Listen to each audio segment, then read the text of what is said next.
Mas nós vamos continuar com Paulo. Nós vamos para Gálatas.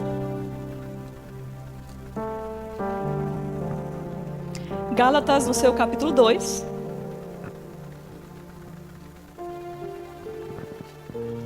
No versículo 4.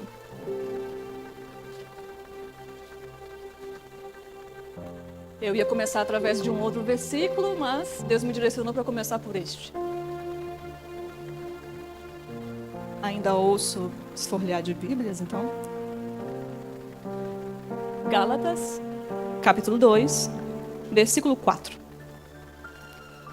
Que diz assim: E isto, por causa dos falsos irmãos, que se intrometeram e secretamente entraram a espiar a nossa liberdade que temos em Cristo Jesus, para nos porem em servidão, aos quais nem ainda por uma hora cedemos com sujeição, para que a verdade do Evangelho permanece entre vós.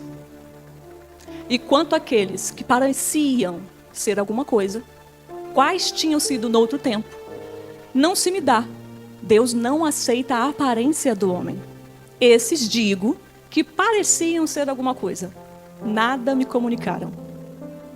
Antes, pelo contrário, quando viram que o evangelho da incircuncisão me estava confiado com a Pedro da circuncisão, porque aquele que operou eficazmente em Pedro para o apostolado da circuncisão, esse operou também em mim, com a eficácia para com os gentios. E conhecendo Tiago, Cefas ou Pedro, e João, que eram considerados como as colunas da graça que me havia dado, deram-lhes as destras, em comunhão comigo e com Barnabé, para que nós fôssemos aos gentios e eles à circuncisão. Recomendando-nos somente que nos lembrássemos dos pobres, o que também procurei fazer com diligência. Próximo. E chegando Pedro a Antioquia, lhe resisti a cara, porque era repreensível. Repetindo, volta meu irmão. Obrigado. E chegando Pedro a Antioquia, lhe resistir na cara, ou face a face, porque era repreensível. Podemos se assentar? Aqui se trata do apóstolo Paulo e o apóstolo Pedro. Quem já ouviu falar sobre o apóstolo Paulo? Apóstolo Pedro, né? O apóstolo Paulo antes era simplesmente um líder nato, digamos assim, um colérico. Ele era extremamente eficaz naquilo que ele fazia. Ele era um doutor da lei, ele não era qualquer pessoa. Alguns acreditavam, né, falam, né, sem saber, que Paulo era um assassino de cristãos, era anticristãos. Mas, na verdade, ele defendia aquilo que ele acreditava. Como judeu, ele acreditava naquilo, ele era líder lá. Ele era mestre também. Então, ele acreditava que as pessoas que andavam com Cristo, que executavam as obras de Cristo, estavam profanando o Evangelho. E ele fazia isso com muita eficácia. Quando Cristo lhe abordou, ele não falou, pare de ser essa pessoa líder, de ser essa pessoa que avança. Ele não diz isso, ele diz, por que me persegues? Mas ele em nenhum momento disse para Paulo, para diminuir a eficácia dele, a velocidade que ele tinha. Não, ele usou tudo aquilo que ele tinha a favor do reino a partir do momento em que ele teve conhecimento do Evangelho de Cristo. E quem era Pedro? Apóstolo Pedro.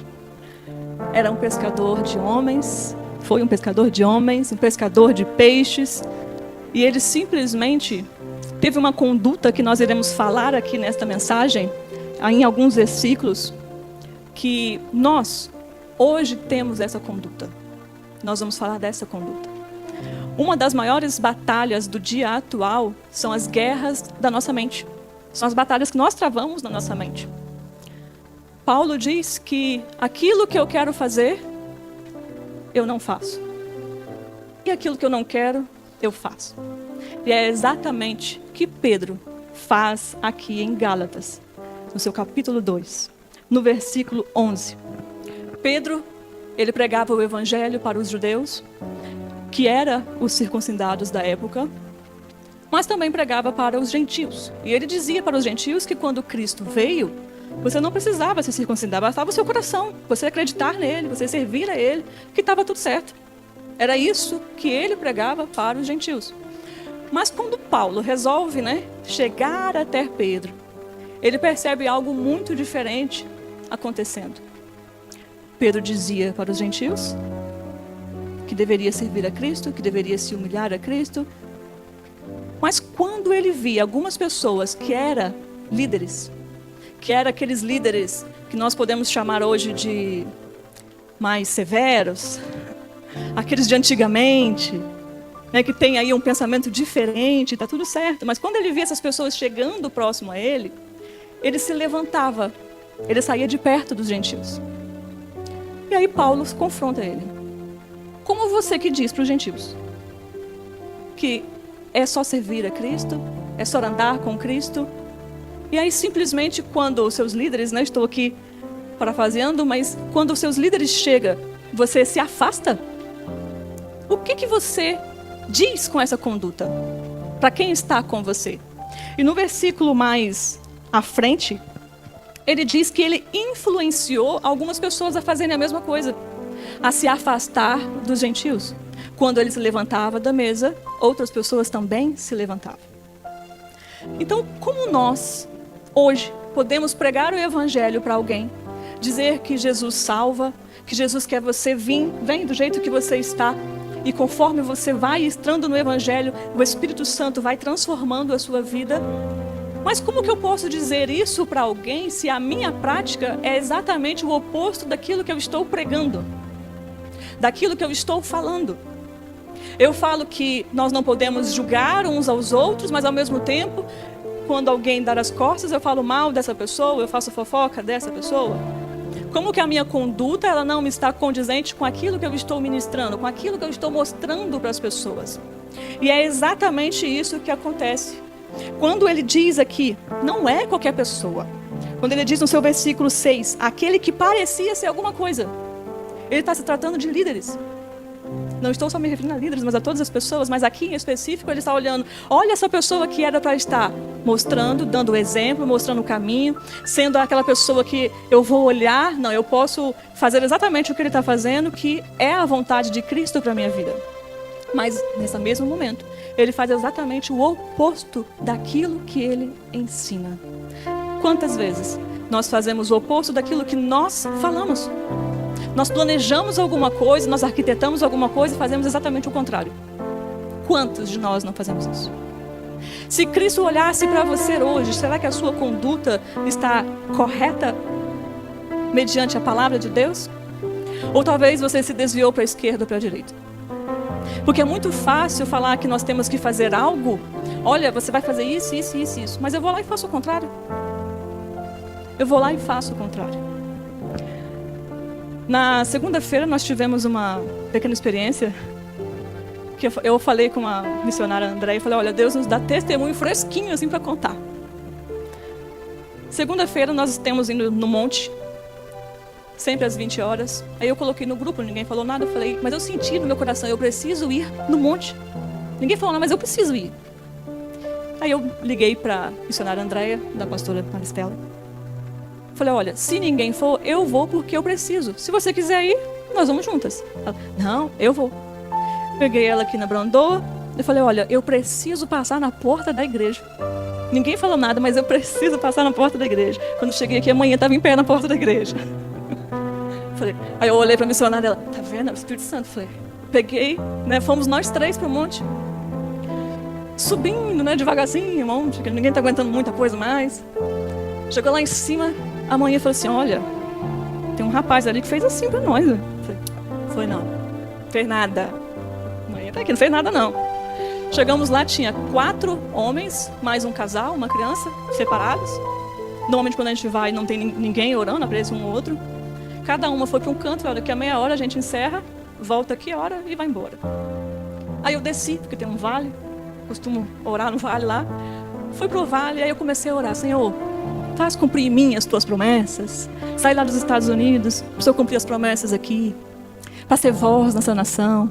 quero que a minha boca seja a tua boca, que o Senhor possa falar através de mim. E foi falando, né?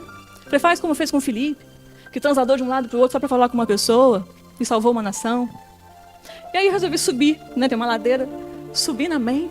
Quando eu cheguei lá em cima, aí chegou o rapaz atrás de mim, que eu nem vi de onde que saiu aquele homem. Ele falou assim, ora por mim.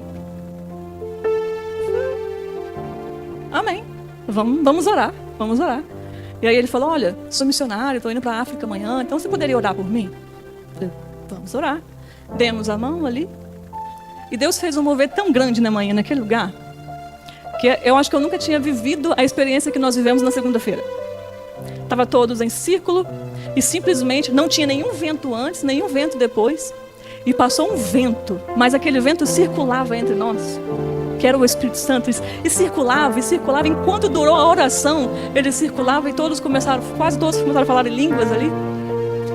E aí quando se encerrou, ele falou assim, olha, nós estamos fazendo campanha de 3 dias, às 10 horas da noite, e Deus mandou vir aqui nesse horário. Ele tinha acabado de chegar, 1 minuto antes da gente. Ele falou assim, Deus falou comigo que ia falar comigo aqui no monte hoje. Ele falou assim, você pode trazer uma palavra para nós? Na hora eu paralisei assim, né? Falei, estou nem preparada para isso. Não calculei isso não. Aí eu lembrei da oração lá no vale. Falei, não acabei de falar? Deus testou numa velocidade. E aí veio a palavra, eu falei ali. E aí eu conversando com as missionárias depois, ele falou assim, olha, vocês 3 são missionárias. Deus revelou que vocês iam estar aqui, né? Amém. E aí eu fiquei pensando, e se eu não tivesse ido? Se eu tivesse colocado, ninguém falou nada? Se eu tivesse ignorado aquilo que eu senti dentro de mim? Porque muitas das vezes nós achamos que algo é besteira. Não tem nada a ver, gente, não tem nada a ver, o inferno está cheio, né? Tem nada a ver. Só que nunca vai ser um nada a ver, besteira, quando se trata da parte de Deus. Se você sentir que deve ir em algum lugar para falar algo de Deus, para orar, para fazer um jejum, um propósito, com certeza não é o inimigo que está te incentivando a fazer isso. Então nós precisamos estar atentos. E aí eu fiquei pensando, a mensagem é justamente sobre falar algo e fazer o oposto. E se eu tivesse feito o oposto lá? Eu fui testada lá. Desde a semana passada eu já tinha falado com o pastor, falei, eu vou falar sobre Paulo. Semana retrasada. A mensagem já estava desde semana retrasada. E Deus me testou na segunda-feira. Nós precisamos vigiar naquilo que nós estamos falando, naquilo que nós estamos fazendo. No versículo 14 diz assim, quando vi que não estavam andando de acordo com a verdade do Evangelho, declarei a Pedro diante de todos, você é judeu, mas vive como um gentil e não como um judeu. Portanto, como podes obrigar os gentios a viverem como os judeus? Ou seja, você está ensinando alguma coisa para os gentios, mas você mesmo não está colocando em prática. Em Mateus, no capítulo 26, se quiser colocar aí. Mateus capítulo 26, no versículo 34. Mateus capítulo 26, versículo 34. Aqui nós iremos ver novamente mais uma conduta de Pedro que foi semelhante lá atrás. Disse-lhe Jesus, em verdade te digo que nesta mesma noite, antes que o galo cante, 3 vezes me negarás. No versículo 70. Versículo 70. Mas ele negou diante de todos, dizendo, não sei o que dizes. 72. E ele negou outra vez, com juramento, não conheço tal homem. Versículo 74. Então começou ele a praguejar e a jurar, dizendo, não conheço esse homem. E imediatamente o galo cantou. Essa mesma atitude de não te conheço é a mesma atitude que ele tem com os gentios. Não te conheço. E a palavra de Deus diz que muitos seguiam a ele. Talvez você ache que ninguém está te observando. Talvez você ache que as suas atitudes, ninguém olha para mim, não sou nada, sou nada. Mas sempre vai ter alguém de olho em você. Sempre vai ter alguém observando as suas atitudes. Aí você fala, mas eu não tenho nada a ver com a vida dos outros. O problema é deles. Faço o que eu quiser da minha vida. Será?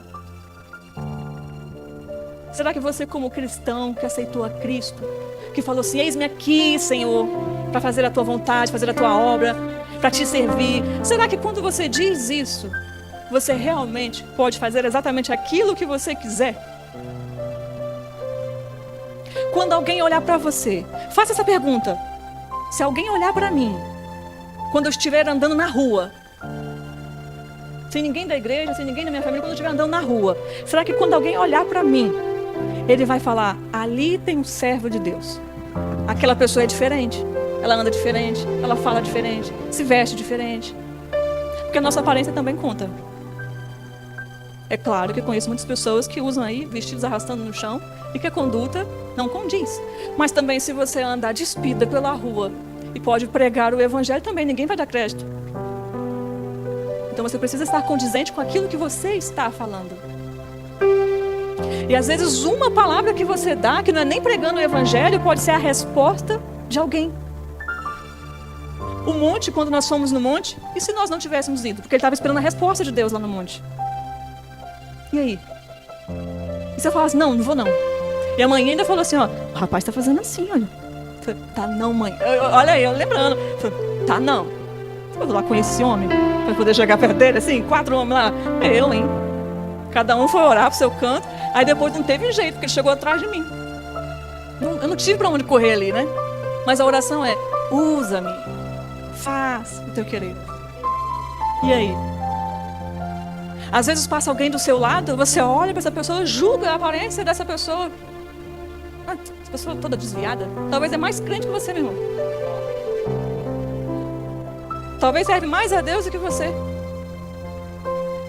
Então nós precisamos renovar a nossa mente todos os dias. Não é aceitar a Jesus e permanecer do mesmo jeito. Porque o evangelho sem mudança, ele não é evangelho. Tem que ter mudança. Se você não teve mudança na sua vida, se você parou de buscar a mudança na sua vida, já tem alguma coisa errada. Porque todos os dias eu tenho que olhar num espelho e falar, Senhor, o que eu preciso mudar hoje? Todos os dias eu tenho que fazer isso. Eu tenho um leve espírito Pedro dentro de mim. Porque eu sou colérica nata. Tem dia que eu escuto alguém falando uma coisa que eu falo assim, Senhor, se eu pudesse apedrejar essa pessoa. Mas eu não posso. Aí eu falo assim, nossa, você é tão calminha. Eu falo, tira do sério. Tira do sério. Em Romanos, no capítulo 12, no versículo 2, diz assim, não se moldem. Não, eu vou olhar para a versão que está diferente. E não sede conformados com este mundo, mas sede transformados pela renovação do vosso entendimento, para que experimentais qual seja a boa e agradável e perfeita vontade de Deus. Em Efésios, no seu capítulo 4, versículo 22. Efésios, capítulo 4, versículo 22. Que quanto ao trato passado, vos despojeis do velho homem, que se corrompe pela... Não sei falar essa palavra. É essa palavra que você entendeu. Do engano. Próximo versículo. E vos renoveis no espírito da vossa mente. A renovação da nossa mente. Apóstolo Paulo foi um dos autores que mais falou sobre a nossa conduta, sobre a nossa renovação da mente. Em Gálatas capítulo 5, ele diz que Cristo veio para nos libertar. Mas nós precisamos nos manter no caminho da libertação. E o que é nos manter no caminho da libertação? É olhar todos os dias a nossa conduta. É olhar todos os dias aquilo que nós estamos falando, aquilo que nós estamos pensando, aquilo que nós estamos fazendo quando ninguém está vendo. Porque isso conta. Aquilo que ninguém está vendo você fazer, isso conta muito. Porque também a palavra de Deus vai dizer que assim como você pensa, assim você é. É muito além de só fazer alguma coisa. É aquilo que está dentro de você. Porque você pode ter as melhores obras aqui na terra. Você pode mostrar para o seu irmão o que você faz, o que acontece, ajudar todo mundo. Pode ser o ajudador de todo mundo. Mas se dentro de você não houver uma mudança, não houver um quebrantamento, de nada vale. Apartai-vos de mim que eu não vos conheço. Quem você está sendo no dia de hoje? Apóstolo Paulo ou apóstolo Pedro? Daiane, você está crucificando Pedro. Eu estou mostrando uma conduta que quase todos aqui já cometeram algum dia. Inclusive eu. Quase todo mundo aqui já cometeu isso. Não, olha, faz assim, assim, assim. Aí na hora de chegar na sua vez, é a mesma coisa assim, olha, você precisa ir no médico, meu irmão. Eu caí tem uns 30 dias de joelho na porta da casa do pastor, que até hoje não estou andando direito. Mas eu falo para todo mundo, vai no médico, se cuida. Aí a irmã, você está passando gelo? Não. Mas como é que vai melhorar? Você não está nem passando gelo, nem gelo que é de graça, você não está passando, meu irmão? De graça. Mas eu falo, vai no médico, minha irmã, se cuida. Se cuida. E eu? Não posso nem ajoelhar, porque o joelho não deixa. Então, muitas das vezes, nós falamos e fazemos o oposto. A intenção não é crucificar a Pedro. A intenção é fazer você abrir os seus olhos para aquilo que você está fazendo no dia de hoje e que precisa de mudar na sua vida. Porque todos os dias você vai ter algo para mudar na sua vida. Você não está isento de nada. Não está. Até o dia da sua morte. E tem uns que falam assim, mas vou viver muitos anos. Se não estiver mais próximo, eu me cuido. E se o seu dia for hoje? E se o seu dia for hoje? Em Efésios, no capítulo 4, versículo 1. Paulo está preso e diz assim: como prisioneiro no Senhor, peço a vocês que vivam de maneira digna do chamado que receberam. Próximo versículo. Com toda a humildade e mansidão, com longanimidade, suportando-vos uns aos outros em amor. Versículo 3. Procurando guardar a unidade do Espírito pelo vínculo da paz. Você está suportando quem está na sua casa? Está suportando seu irmão? Seu pai, sua mãe, seus filhos, seus amigos? De vez em quando eu escuto assim, nossa, a igreja só tem coisa para fazer. Eu falei, glória a Deus, que tem um monte de gente que reclama que não tem nada para fazer. Enquanto uns reclamam da mesma coisa, outros reclamam da mesma coisa de maneira oposta. Vocês estão suportando com mansidão. Porque o Espírito, ele é manso. Conhecer a verdade exige mudança de comportamento. Não tem como não ter mudança de comportamento. E como ter essa mudança? Como ter essa mudança? Versículo 17. Versículo 17.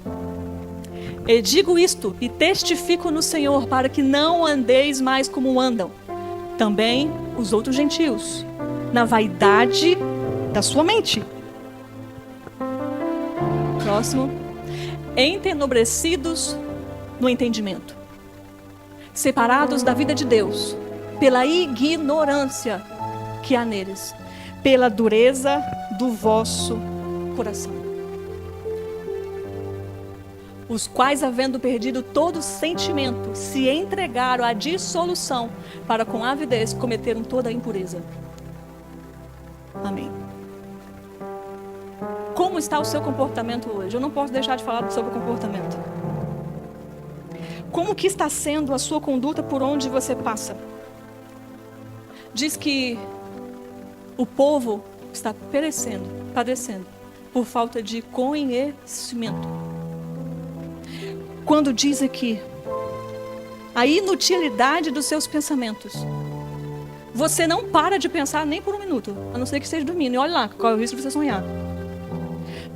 Talvez você consiga pensar 5, 6 coisas ao mesmo tempo na sua cabeça. Ao mesmo tempo você está pensando na conta de água, você tem que passar no supermercado, tem que levar o cachorro no pet shop. Você está pensando em 5, 6 coisas. Quando a pessoa pergunta para você, oi, eu falei, o quê? Tem tanta informação que você responde até errado às vezes. Agora, quais são os pensamentos que estão predominando a sua mente? Uma das coisas que eu mais tenho escutado do ano passado para cá é: não consigo sentir a presença de Deus. Não consigo ser sensível à voz do Espírito Santo. Não consigo entender Deus. Mas não tem que entender, né? Tem que viver. Então as pessoas estão muito perdidas nos dias atuais. Uma das coisas que eu estou utilizando aqui, para meu benefício, para me auxiliar, é um aparelho aqui, olha. Que eu estou usando esse aparelho para benefício nesse momento. Poderia escrever tudo numa folha e não entender nada, porque é só agarrante, só letra horrível. Não iria entender nada. Mas se você olhar aqui no seu aparelho de telefone, quanto tempo você ficou aqui? O quanto que você está consumindo na internet, nas redes sociais? O que você está consumindo nas redes sociais? O que você está alimentando a sua mente? Porque você vai ser aquilo que você alimenta, você vai ter que escolher. Ou você alimenta a sua carne, ou você alimenta o seu espírito.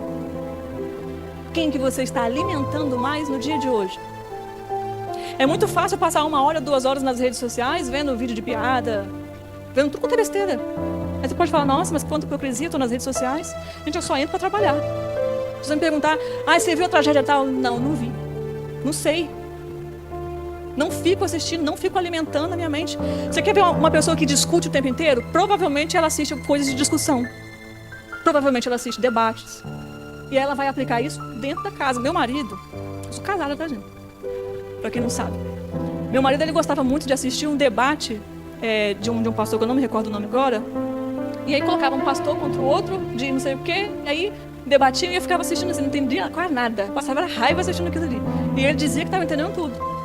Aí quando ele ia falar comigo, ele queria falar como se estivesse na velocidade da luz, assim. Eu falei, meu filho, você vai fazer uma coisa a partir de hoje.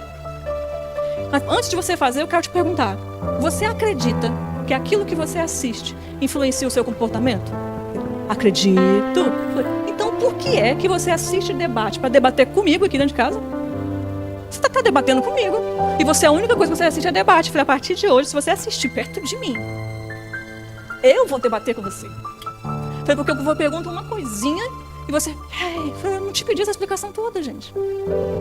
Mas por quê? O que ele consumia, ainda consome, está longe, não está consumindo. Eram os debates, eram aquelas críticas religiosas, era pastor de não sei o quê. Então tudo bem, tem que estudar, mas a intensidade daquilo ele trazia para a vida dele. Você está trazendo para a nossa casa essa intensidade. Vai assistir uma Joyce Meyer. Vai assistir uma pessoa mais calminha, para você ser calmo.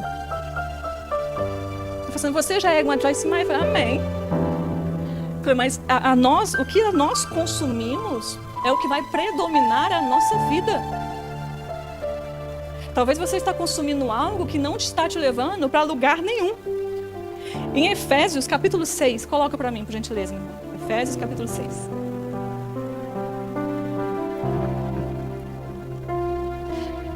Versículo 10.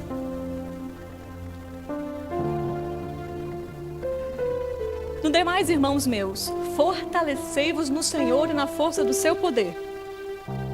Revesti-vos de toda a armadura de Deus, para que possais estar firmes contra as astutas ciladas do inimigo. Antes de prosseguir, a armadura nós colocamos para proteger os principais órgãos vitais.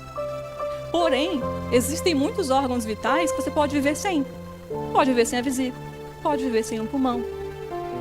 Então tem muitos que você consegue viver sem. Até o coração ele pode ser transplantado. Revestidos de... Porque não temos que... irmão, me ajuda aí. Porque não temos que lutar contra a carne e o sangue, mas sim contra os principados, contra as potestades, contra os príncipes das trevas deste século, contra as hostes espirituais da maldade nos lugares celestiais. Portanto, tomai toda a armadura de Deus, para que possais resistir no dia mau, havendo feito tudo, ficar firmes. Estais, pois, firmes, tendo cingido os vossos lombos com a verdade, e vestida a couraça da justiça. A pergunta é, está sendo justo e verdadeiro? E calçados os pés na preparação do evangelho da paz. Você está espalhando paz por onde passa? Tomando, sobretudo, o escudo da fé, com o qual podereis apagar todos os dados inflamados do maligno. Ter a fé é o que vai nos impedir de fraquejar, de cair muitas das vezes. A fé, ela é a certeza daquilo que nós não estamos vendo. É quando você está no meio da tribulação, no meio da prova, e você enxerga que no tempo certo, Deus vai socorrer você. Então é necessário você se revestir. Tomai também o capacete da salvação. Você sabia que o seu cérebro, ele é o único órgão que não dá para ser transplantado e não dá para viver sem? Quando vai fazer um transplante, né, uma doação de órgãos, só consegue fazer isso enquanto o cérebro está ativo. Se morrer aqui, acabou todo o resto. E o seu cérebro é o principal órgão humano. E nós devemos proteger o nosso cérebro, a nossa mente, nosso subconsciente, aquilo que nós estamos pensando fisicamente, emocionalmente e espiritualmente, porque são as três coisas. Para ter o equilíbrio, você precisa trabalhar nas três coisas. Você tem se protegido, revestido a sua mente das coisas boas para a sua vida? Você está se blindando das coisas ruins? E a espada do Espírito, que é a palavra de Deus. Você está se alimentando da palavra de Deus? Falei com a mãe, falei, olha, ela falou assim, eu tenho dificuldade de ler esse negócio, não entendo, né? Eu falei, faz o seguinte, planeja um tema, quero falar sobre prosperidade. Estuda sobre prosperidade. Você vai aprender, às vezes, muito mais do que só ler. Porque quando você só lê a palavra, você passa por cima de muita coisa e às vezes não entende o que você está lendo. Porque você está lendo como se fosse um jornal. Só que cada versículo, se você parar, cada versículo dá uma ministração, cada versículo você consegue tirar proveito para a sua vida, todos eles. Mas você precisa parar para se alimentar. Quanto tempo você se alimenta por dia da palavra de Deus? Ou por semana? Orando em todo o tempo, com toda oração e súplica no Espírito. Nisto, com toda perseverança e súplica por todos os santos. Quando diz vigiar e orar o tempo inteiro, não é que você vai andar de joelhos o tempo inteiro, gente. Mas você precisa meditar na palavra de Deus o tempo inteiro. Você precisa trazer os seus pensamentos para a palavra. Você precisa trazer os seus pensamentos para Deus. Aqui tem um manual para todas as áreas da sua vida. Até para áreas que você desconhece que tem. Você precisa meditar, orar e meditar. É isso que vai blindar a sua mente nos dias maus. É isso que quando alguém chegar para você e falar alguma coisa, você vai ter o que falar. A palavra vem. Eu não sei o que falar. Se você medita na palavra. Eu vi uma teóloga falando essa semana, que ela falou assim, você não tem que estudar para pregar. Você tem que estudar porque você tem que estudar. Todos os dias. Você tem que estar pronto todos os dias. Porque se agora, igual lá no monte, você pode dar uma palavra? Se eu não tivesse uma palavra, se eu não estivesse meditando na palavra, eu tinha ficado sem, né? Isso é em todos os momentos, no seu trabalho, na escola, no supermercado. Você vai no salão, tem alguém lá que está precisando ouvir uma mensagem, que está precisando ouvir alguma coisa. E se você está vazio, se você não está se alimentando com nada, você não vai ter nada. E aonde estarão os frutos? O que você tem para oferecer para o reino? O que você tem para Deus usar você? Qual é o seu conhecimento? Deus pode te dar o conhecimento? Claro, mas Ele vai usar também aquilo que você tem. Você está se preparando? Tem gente que fala assim, Deus me deu aí um chamado para cantar. Mas nunca ensaiou a voz, nunca fez uma aula de canto, nunca pesquisou nada. E está esperando que as promessas se cumpram na vida dela. Como que vai se cumprir se não faz a própria parte? Como que Deus vai fazer algo se você não consegue se colocar na posição para que Deus use você? Eu sempre falo que o instrumento que Deus vai usar para curar a sua vida, para resgatar a sua vida, é você. É você mesmo. Você vai ser usado para a reconstrução da sua vida, para a renovação, para a amplificação do Evangelho e também para a destruição, se você permitir. Se você não se preparar, Deus pode contar com você? Se você não anda preparado, Deus pode contar com você? Ou você vai fazer igual Pedro lá? Faz o que eu falo, mas não faz o que eu faço. Tem esse ditado no Brasil. O convite hoje é para você olhar para dentro de você. E aquilo que você pode começar fazendo hoje. Você precisa começar a mudar a sua vida diariamente. A maioria das pessoas tem dificuldade, às vezes, de se firmar no Evangelho, porque acha que quando chega aqui, tem que abandonar exatamente tudo, no mesmo minuto. Mas não é. É todos os dias. Você vai ter que abandonar o seu velho eu todos os dias. Aceitei Jesus todos os dias. Até quando? Todos os dias. Não vai cessar. Não vai cessar. A palavra de Deus diz que o inimigo é como ladrão ali, né? Que está circulando, você esperando. Só um momento. Só um momento. É só uma brecha. É só um vacilo que você vai dar para ele entrar e destruir a sua vida. Para ele entrar e fazer alguma coisa. Então nós precisamos, eu preciso. Todos os dias eu olho para mim e falo, Senhor, o que eu preciso mudar? Começa em mim, para que possa me usar. E Deus, Ele vai começar a fazer. Tem coisas que vai ser instantâneo. A mudança vai ser na hora. E tem outras coisas que Deus vai trabalhar na sua vida para que isso aconteça. Fica firme em Deus. Fica crente. Seja cristão. Não para mostrar para alguém que você é cristão. Mas aprenda a buscar a Deus como Pai.